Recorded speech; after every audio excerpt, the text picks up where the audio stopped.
And within genres, we look at a whole bunch under each of them. So things like puzzle games, strategy, RPG, simulation, and that's our Ooh. benchmarking for casual puzzle games. So what we have down here is all the benchmarks of payer retention and ROAS performance across all the casual puzzle games that we have seen so far last year. It's 4 a.m. and we're rolling the dice. Matei drops knowledge made of gold and ice. Felix with ads making those coins rise. Jack up designs, worlds chasing the sky. We're the 2.5 gamers, the midnight crew. Talking UA adverts and game design too. Matei, Felix, Shaka bringing the insight. We're rocking those vibes till the early daylight. Matei, UA, master eyes on the prize. Tracking data through the cyberspace skies. Felix stacks dollars like a wizard in disguise. Jacob's crafter realms lift us to the highs. 2.5 gamers talking smack. Slow hockey stick, got your back. Ads are beautiful, they light the way. Click it fast, don't delay.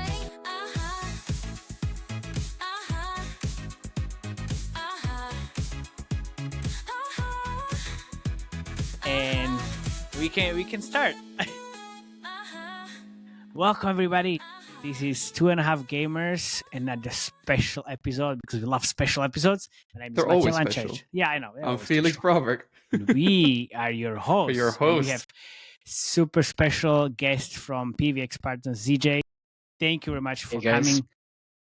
Can you introduce yourself? I mean, you can also talk about PVX Partners, even though we talk about you guys every episode, but you can talk about yourself as well. No, it's great to be here. My name is ZJ. I'm co-founder here at PVX and also the head of underwriting and analytics. So what do we do at PVX? We finance gaming companies as well as consumer app businesses. We provide user acquisition financing, which means that we invest directly into our clients' marketing spends, and we essentially are a credit facility to help them scale. And things have been going quite well. We have been helping and supporting people. Nice. Very, very good. Very good. Awesome. So today we are talking about the main thing that everybody wants to know, which are the benchmarks, ROAS benchmarks, everything. And since you are working with a lot of companies, you all have quite an interesting database of real data. No, like here and there type of data. No real wash data stuff down from ad networks. Yeah. Which you are working with. So, all right, let's get this on and start talking about the benchmarks because it's like super, super hot stuff. So just for context, like just in last year, we looked at over 200 companies and around 200 to 300 games in total. So we have quite a good amount of data set that we first party deterministic data that we looked at and we studied to form part of this report. So this is really deterministic data that's real. And we, of course, anonymize it so that there isn't any important client information that goes out. Everything is all aggregated or averaged out. But we are looking specifically during the date ranges from January to December last year because we just want to isolate the trends that we are seeing most recently. And it's also important to note that whenever we talk about ROAS metrics in the report, it's always on a net basis. And we count IAP revenues, we count IAA revenues, and any other subscription revenues. All these are net of platform fees. I know the Apple 30% platform fees may be kind of going away next time. But for now, maybe we have taken kind of that 30% haircut for most of the games.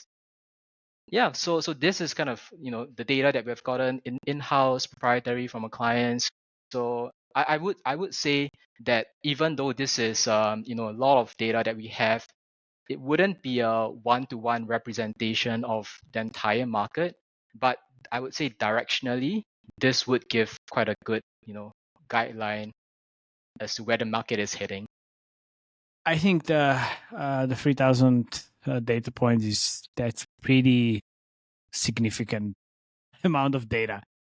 I would say because so, and you are working with companies with a lot of good data points with cohorts that are measuring over time revenue. It's like I think we are looking at the good data set in here. So good, perfect. Awesome. So just going into the first trend that we are seeing is that in last year, huge increase in UA costs through the roof. If you were, spending $1 to Welcome to acquire my a world. payer. Yeah, exactly. So it's almost up 100% in last year. And what we are seeing this being attributed to main channels, AppLovin, Unity being, the usual suspects where most people are spending and driving up competition. We are seeing the largest spike in UA costs going up in Q4 last year. I think that kind of coincides with, holiday season, most publishers ramping up spends during that time. Wonder if you guys are seeing the same thing as well. What are other gaming studios doing to combat this? Yeah, I think the fun starts before Black Friday. I feel like I think that's Black Fridays. The eCPMs are usually bigger than in December now, right? So that's usually the weekend before Black Friday and Cyber Monday is the highest eCPMs, at least for the last 2 years. And then afterwards, in terms of the UA, the costs are going up, and with being the peak, I think around Christmas, I mean, the competition is there. It's like not only gaming anymore; it's the e-commerce and all the brands gearing up for the Christmas. And now, well, it was always Facebook, well, Meta, and then Google, kind of. But now, AppLovin is gonna be. I mean, for UA people, it's gonna be tough. For AppLovin, it's gonna be amazing because now they're opening up to e-commerce and they're gonna bank on this heavily. And that's what I think they started doing in US last year. And the end of the year, they opened up the e-commerce in the beta. And now, as soon as they open it up for the whole world, basically, it's not going to be only a terrible situation in the UA for Google and Meta, but it's also going to be very tough on AppLovin, which, well, it's only going to make my life worse. The life of AppLovin, absolutely amazing. Yeah. And what we are seeing some of our clients do to combat this increase, diversifying into different channels away from the main channels. We have one game that we are financing, Starbrew Cafe, that's almost entirely marketing through TikTok right now. I know. And I'm an investor in the company as well. Yeah, it's a great game. They're doing super well, and 80% it's TikTok basically. Fantastic. So it's good. Also, I want to mention the Q4 spike in terms of the UA costs. Like some people are kind of in these times decreasing the spend, but look, it's also known that this like holiday season for high kind of opportunity for like monetize the payers, and there's always special offers around Christmas and throughout the whole December. So even though it's more expensive in terms of the CPIs, but it's also you can get really higher LTV from the players. I can understand why people are decreasing the spend. You can't kind of combat all of the gaming studios, and now you need to kind of tackle the competition from e-commerce. But if you have the money, then you just spend against even higher CPIs because you can get the higher LTVs afterwards. Yeah. And speaking about e-commerce, what we are hearing from the market is as of last month, a lot of them have cut their marketing budgets. Ever since Liberation Day, we're no longer seeing any more Temu ads, any more Shein ads. Yeah, so I think for this year, we do expect this to, largely come down a little bit, but we also expect there to be more spends as you see in iOS, that margin being higher for iOS going forward, then game studios will be more willing to spend more. Look, it's just like there's a lot of spend from e-commerce now. There's gonna be a lot of spend shift to iOS thanks to the web shops and the last ruling. So it's gonna be. I mean, it's just shift your view from left to right. It's basically gonna be still very competitive, but Yeah, the Every interesting year is thing different. I'm seeing, right? Like, sure, there's Shein and Temu, right? And they're still Yeah. spending a lot, but you'd be surprised Way how many less. ads I see from e-commerce in the clients that I manage. That's from like carpets, fire extinguishers, random clothes. Like one of the biggest advertisers in one of my largest games that I manage is a fire extinguisher company. Like, it's just so Wow. wild. It's just everything e-commerce, right? Yeah. Well, look, I mean, the e-commerce trend, but if you're a US company and you're US based, then it should be fine. Temu definitely was a very big spender on Facebook, especially. But then, yeah, now it's the time for US companies to shine, right? So they're not going to go away. Of course. Look, and the next trend that we saw last year was that monetization also went up, but not keeping pace with the CAC inflation that we saw. So on average, we are seeing ARPU coming up by 15% last year, and what we are seeing primarily driving this increase is this phenomenon of people hopping onto hybrid monetization. So the traditional IAP heavy games like Strategy, 4X, they're all moving into playing rewarded ads nowadays. And even for the heavy admon guys, we are seeing them going into IAP type monetization as well, so that they are able to make sure that they have that longer term monetization aside from just ads. We all know it's good for shorter term monetization.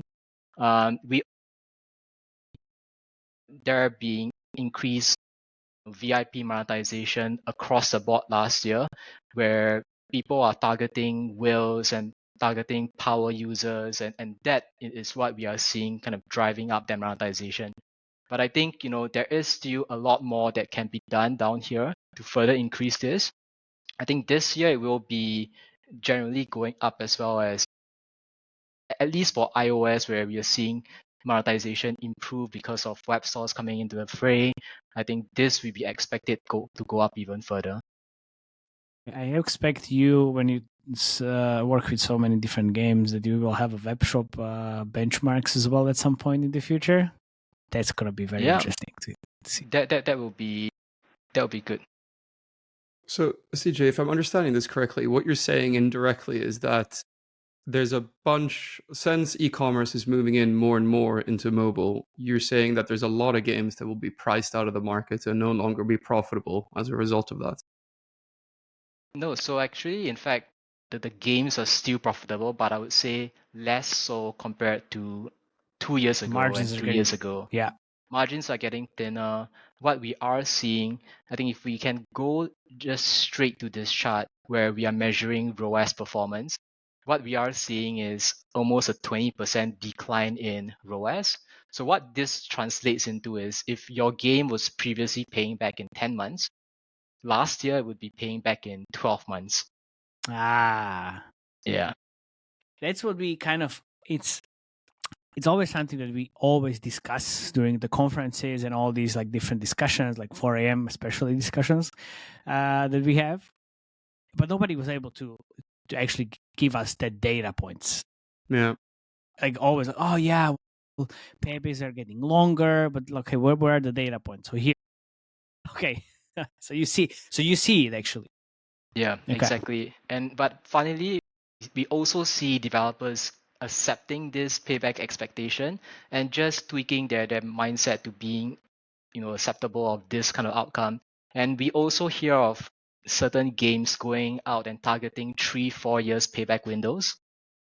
But Tell that's us of a little course bit more about different. the type of the game, because it was like casual games, I guess. Yeah, so these would be casual games, but the range of spends that they are doing would be in the range of 20-30 million a year. A month, Okay. sorry. A month, Just a month, correct. yeah, A okay, month, a month, yeah, yeah. okay. So these are crazy amounts of spends, and as a result of that, they definitely do see payback periods being pushed back quite a bit. Yeah, because what happens always is, and people need to understand like how this kind of payback works. So you have a small spend which you're basically targeting your very like core users. You have like 1,000 per day. Then you can get that money back in 30 days easily, because that's the core audience that you want to target. Then you increase the spend, you kind of go go beyond this core audience, and then it's kind of the potential reach is higher, but also you're not targeting the core audience only, it's other people. So then the payback kind of prolongs. So yeah, you spend 10K, 20K, 40K per day, and then instead of 1 month, your payback is 3 months. But still, you get the money back. It just takes longer. It just takes longer. Yeah. Yeah. Until you are kind of satisfied with the money that you are getting, and you are actually getting it, then it's fine. You just need to accept that it's a different mindset. And of course, if you're spending 20 million a month, it's going to take some time until you get It does.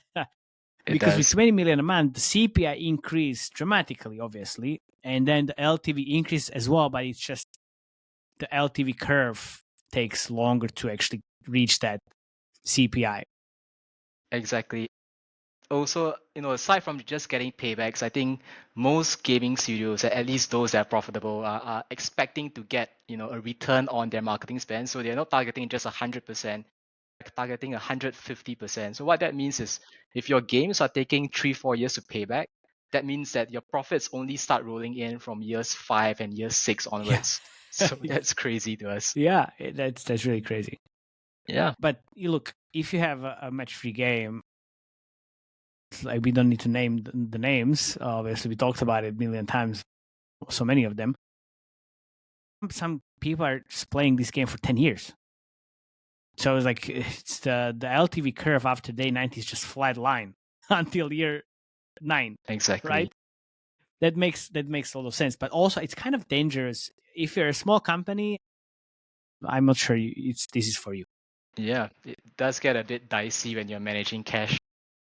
Yeah. Oh, yeah. Wait, are you saying some people need a UA partner? Financing partner? Financing partner? Yeah.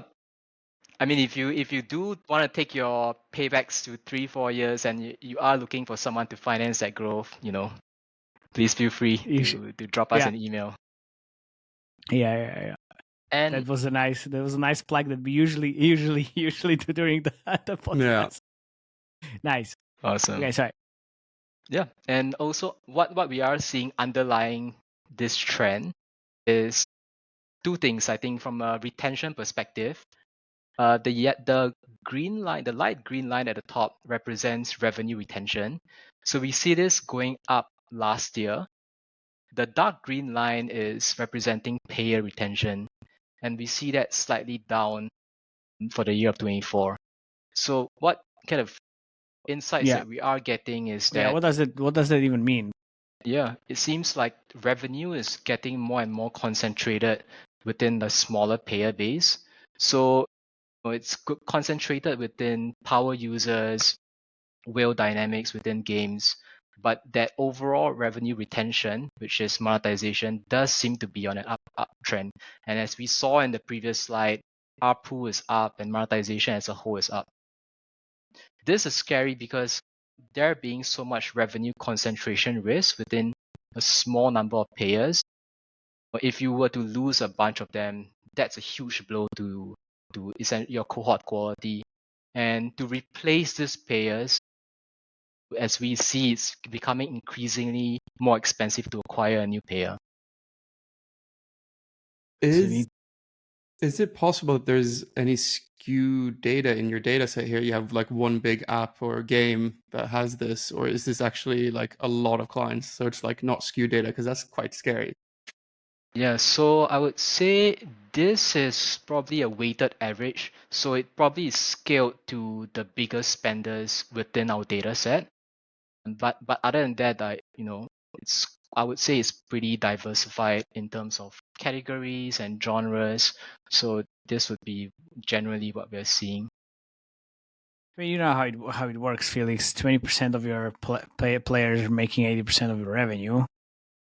Then all of these kind of pairs are, some of these you squeeze more money out of them as you go. Yeah, but it would be a bit worrying if it's 10% generating 90% of revenues. Yeah. Yeah. Well, that's true. Yeah. That's true. So I think the focus for us would be, getting our clients and games that we finance to focus heavily on payer retention, making sure that at least gets sustained, or any degradation in payer retention is managed well, so you don't end up having to replace new payers at a very high cost. Also, is this, if I'm reading this correctly, on the left-hand side, we have actual January of 2024, and then on the right side, that's December. That's December, yeah. That's correct. So what might be happening here, and I'm doing this quite a lot. We already talked about it. It's higher costs, obviously, on the UA side of things for December. So that's maybe why the kind of payer concentration is down or retention is down. And then I do a lot of remarketing in the Q4, especially in December. So it's basically squeezing the most out of the payers afterwards. Interesting. Makes sense. Okay, and maybe just going down into some insights. This is a very interesting graph, yeah.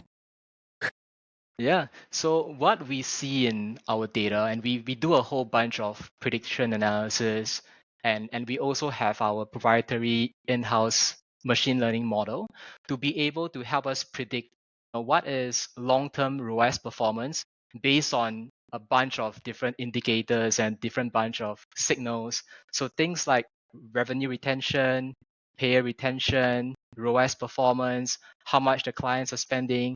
We use all that information to be able to predict a ROAS curve for that game. So what we are seeing is, what are the best indicators of predicting payback?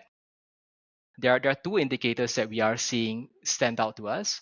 The first being M1 ROAS, which is early prediction of your ROAS performance. What we see correlates is, if you are getting 40% M1 ROAS, that likely translates into a 6 months or less payback period. If you're getting 25% or lower M1 ROAS, that typically translates into 12 months or longer payback. And if you're anywhere between 25% and 40%, that's 6 to 12 months payback. This is, of course, a broad generalization, because it doesn't factor into account nuances by different categories, different genres of games. But this is kind of what we are seeing at the overall data set. And aside from M1 ROAS, we also see D14 payer retention being quite a strong predictor of longer term ROAS success and performance. Yeah, I wanted to ask, where's the retention coming into this equation? Because I have this example. So we had a game where the day 7 ROAS was like 70%. Everybody's like, "Oh my god, this is gonna scale to the moon." But then that 30% to get to 100% ROAS took us 11 months. That was kind of problem. That was the problem in that equation. Yeah. Damn it. It's a balance that you need to It's like yeah, it's this balance between ROAS, like fast ROAS, and longer term payer retention that's more durable. And you need to balance this two out, because what we are seeing in a lot of heavy ad-mon games is that they squeeze the juice out of their user base right in like by day 7, day 14, and they get super high ROAS, but because of the amount of interstitials and rewarded ads that's being shown to users, a lot of them get ad fatigue and churn off very, very quickly. And although you may get to 100% payback, but thereafter you don't get that incremental ROAS coming in thereafter, because no one's staying. Yeah, exactly. I mean, that's why we have the hybrid casual games these days, which have high early ROAS, but then there's enough depth in the game that kind of supports the long term retention. Exactly. Yeah, I would also say that this is kind of a broad data set, and we are able to get very, very precise in our predictions. And we now offer a service on our platform called Lambda, which essentially enables a client, a game studio, to plug in their data into our system and be able to generate very, very specific ROAS projections for their games. And right now, it's all available for free for anyone who comes onto our platform. And it's an easy integration with their MMPs like AppsFlyer and Adjust. So within, I would say, 2 to 4 hours, they can get access to this benchmark, and then this ROAS projections will be up in a day or two. Okay. So again, how does that work? It's tied to the previous slide. Yeah. So Okay. this essentially is the data underlying that, but we are able Okay. to offer a service to clients to be able to project out how their cohorts are doing. And this is of course kind of all available for free right now. Just hop on to our website, pvxpartners.com. Should be quite straightforward down there to sign up.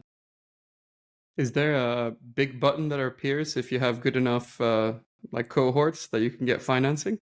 There is. It's a secret button, I would say. It's a secret button that we do enable, and then we also come up with like a eligibility report, a funding eligibility report that essentially scores a cohort on a scale of 1 to 3, and beyond a certain metric in that scoring system, you can expect to get a call back from us on high level terms for the financing. Yes. Okay. Nice. Yeah, I think Ooh. next thing that we are seeing is a breakdown of where the spends are going to different channels. And this in particular is for the casual segment. We do also have details for other categories, but given the focus on this channel on casual games, this is where we kind of can spend more time on. We are seeing, I think, 50% of spends being through AppLovin, and then followed by Google and Unity almost holding hands. Then Meta and some other channels that are like Mintigro and AdJo, they are smaller channels. But I would say largely AppLovin, Unity, and Google's are the main channels that people are spending on. That's crazy different from 4 years ago. And what's even more crazy that stands out to me in that chart is basically that Meta is 11.24%, and they're only spending on Android and no iOS, right? And Google's kind of spending on both, right? Because there's no, like, in the apps that I manage, like, Meta is there's nowhere to be found any Meta demand on iOS, right? Or that's only from Fan, right? Or from Facebook Audience Network. You mean in terms of the monetization? Yeah. Yeah, but then you have, well, but this is kind of, this is the UA side of things. Yeah, this UA side of things. Yeah, it's the other way around. Because what these kind of suggests, it's something that we've been talking about for a while. Every time we review a game, AppLovin is on the number 1 or number 2 spot. I mean, all in the last year, like, yes. And then there's like always these different ranges. Like if you are 50%, that's okay. 30% would be better, but 50% is fine. Then you have the other side of the coin where like the other companies that are like 80% of AppLovin spend, or 90% of AppLovin spend, or 100% of AppLovin spend, and that's very dangerous. It's very, very, very dangerous. I ran a survey on my subscribers just to see like what's your biggest UA channel in terms of the spend on iOS versus Android. iOS was like AppLovin, absolutely across the board, and then there was a little bit of Facebook as well, but then also Mintigral and Google even on iOS. But then when I asked about Android, it's like Google all over the place, and then AppLovin as well, and then everything else. So it's AppLovin is just always there, and it's not going to get anywhere. Anyway. Yeah, they really are dominating the space, it seems, at least for casual games. We do see a different dynamic across core games and real money games and subscription apps, but yeah, I would say for casual, they are really dominating. But what's also interesting, yeah, go ahead. even if you think about the subscription apps, the AppLovin is there. It's not the top spender, but it's definitely in the UA channel mix, which again, like Felix mentioned, it wasn't here like a year ago. It was I'll always take like that too. Facebook, Google. Thank you very much. And then now it's like it's Integral there. There's AppLovin as well. They're using playables, the subscription apps. It's going in their direction. Yeah, for sure. And I think what's surprising to us is when we do benchmark the performance of each channel, we are seeing quite a different story when it comes to ROAS performance. In that, even though AppLovin is where most of the spends are going to, we do see better performance coming out from Google and Unity, which are the orange and yellow lines at the top. So quite a bit of a divergence in terms of where performance is coming compared to where spends are going to. But of course, this is all data that's based on last click attribution. So there could be some multi-touch attribution that's going on in this case. Where it's actually AppLovin. Explain that a bit for people who are just joining us, because that's a very important point, but I just want to make sure you highlight it.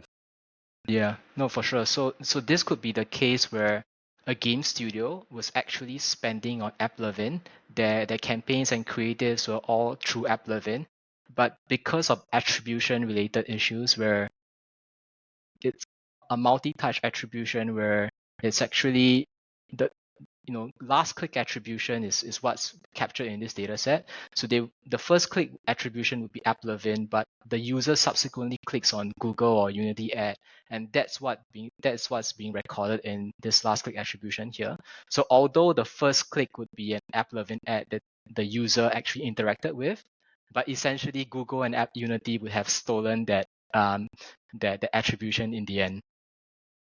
Yeah. So look, you see, Felix, you see an ad on AppLovin. You click, you go to the store, but you don't install. Practice. Let's go on with your day. Then you see the same ad on TikTok or Unity. You click, it's like, let's download. And then you download and start paying, but then the all revenue is going to be attributed to the Unity, which was your last touch point, basically. But honestly, it should be shared between Unity and AppLovin, because AppLovin was the first point, but then the last point was Unity. So that's what can be happening here, which is absolutely happening everywhere in the industry. Yeah. In fact, they should be sharing the kind of the share of the revenues, like 20% attributed towards AppLovin, 30% attributed to Unity, and so on. Oh, ZJ, how long are you in the industry? Come on. It's never going to happen. It's never going to happen. 10 years, I've heard the same argument. I'm like, yeah, sounds great. Good luck. Yeah, good luck executing it. Exactly. That's why I think that's why AppLovin has like 6 clicks to actually exit the creative, just to be sure that you are not doing you are not attributing to anything else. I mean, that's why they have it. Amazing. That's part of the story. Let's call it that. Oh, sorry. If you go back in the previous slide. Yeah, we do have this feature on our dashboard as well that allows our clients to see benchmarks of where they are performing vis-a-vis different channels and different categories. So it's benchmarked based on category and based on genre. And down here, folks are able to see how they perform, and also within channels. So in Meta, in Google, in AppLovin, where are they ranking compared to other competitors within the same category and genre, which could be helpful in being able to benchmark performance and then informing your UA decisions as well. ZJ, this is super important. Like, people are always asking me, like, hey, so what are the benchmarks for day 1, day 7, day 30 ROAS? Like, how are we doing well? Are we doing bad? Like, should we do something else? It's like people don't know. So this is perfect, because then you can like, I'm doing actually quite well. Maybe it's fine. Nothing is wrong with me. It's just maybe we can push a little bit more. the budget here and there. Exactly. And we use this on a day-to-day basis for our underwriting purposes when we look across games to finance. But we thought, it'd be interesting to give this tool out also to game devs and studios and UA teams to be able to let them track their performance and see where they can improve. So an example would be some games where they would see that they're underperforming in M1 ROAS, but very strong in the later months ROAS. And that means it's just a different strategy that they are engaging towards in their whole life cycle. It's the same thing that I mentioned with day 7, 70%, but then the rest is it's 1 year basically. And you just need more data points in that LTV curve. If you're underperforming on month 1, it doesn't really mean anything. If you have strong monetization points afterwards, and that's what this is all about. Exactly. It has to be a very holistic view when it comes to grading and assessing ROAS performance. And I would say what works for one game or one genre wouldn't be the same across different genres. There are a lot of nuances across genres and across categories as well. How many categories do you have at the moment? We do look across the main categories being casual, core, real money, and subscription. And within genres, we look at a whole bunch under each of them. So things like puzzle games, strategy, RPG, simulation. But while you are mentioning kind of genres and categories, I thought it'd be interesting to show you something. And that's our benchmarking for casual puzzle games. So and I do see a lot of casual puzzle games being mentioned and brought on to today's show. So I thought this would be interesting definitely for you guys. So what we have down here is all the benchmarks of payer retention and ROAS performance across all the casual puzzle games that we have seen so far last year. What we are seeing is there being quite a difference between the top performing cohorts.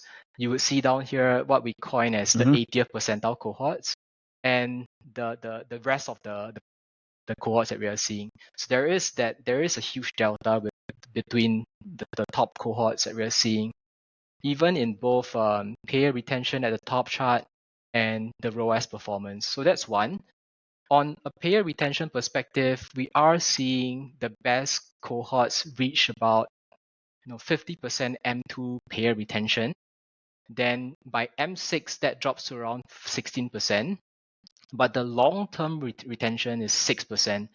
So this is quite interesting because typically you would see casual puzzle games and you would think that there is low retention and you would expect low single digits in 2-3%, but we actually are seeing the top games and top cohorts being able to maintain retention out even into the long term. Yeah, that's why they can target the year 3 or 4 payback. Exactly. Man, I would love to see this graph if I could break it out with games that have in-game ads and that don't, and to see if there's any big impact on having it or not. That would be interesting. Yeah. Maybe in our next year's edition of this report, happy to kind of dive I will hold you to that because I've been in some LinkedIn arguments recently where that would have come very handy. Very handy, yeah. Very handy. For casual game especially. Yeah. And from a payback perspective, when we look at ROAS, we do see the best cohorts getting to almost 200% ROAS by month 12. And the median, I would say the 60th percentile cohort, that gets broken even in 6 months, thereabouts at 100% ROAS by M6. Yeah, so if you look at this chart again, 100% M6 ROAS, that kind of correlates to 40% M1 ROAS in this benchmark as well. Yeah. Processing. Data processing. Yeah. Yeah, but the casual puzzle game genre is definitely one genre that we do spend a lot of time looking at. And it's the largest data set within our entire sample. We Okay. are seeing quite a lot of interest and flow coming out of these clients, and we are tracking performance here quite closely. But we are quite bullish on this entire genre. There are a lot of product innovations that we are seeing coming up, and a lot of marketing efficiencies that we are seeing UA teams dive quite deeply into, creating new creative strategies, looking into new channels, doing very creative things with influencers. Very, very deep. Nice. Okay. So this is all out on your website. People should go check it out, and then ideally plug their data in so they can play around with the projections. So you can call them To help afterwards me argue better on LinkedIn. and help yeah, and help argue better with different games. Oh, this is perfect because DJ, people really want numbers and benchmarks, and they want to always compare to the best in class in the industry and see if they are close or far. That's good. And previously, you would have to call up your ad manager at Meta or at Google to ask about the CPIs. But now with And this it's too platform, small. yeah, So you have the CPIs as well and the ROAS numbers. Perfect. That's good. Which is basically real data. exactly. What do you want to share with the audience as well, besides the benchmarks, and anything else that you want to share with the guys? Well, except like go to the pvxpartners.com and then just check the ROAS benchmarking. No, Without selling your soul. what I would say is go onto the platform, do integrate with our solution Lambda.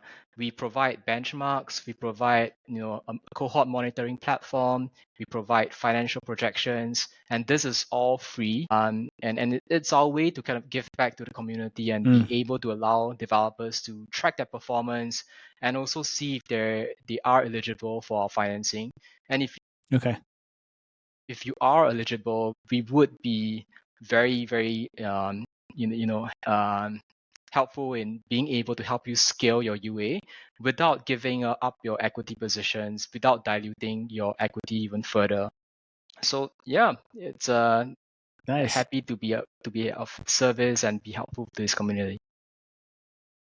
DJ, thank you very much for coming, and also guys, dear listeners, thank you very much for listening to the episode. You'll find all the links in the show notes with the contact of DJ as well. So yeah, thanks. If you found this useful, please share your comments under the video. Let us know. Join the Slack channel. We're all there. And again, DJ, thank you very much for coming and sharing. Thanks for having me, guys. Thank you.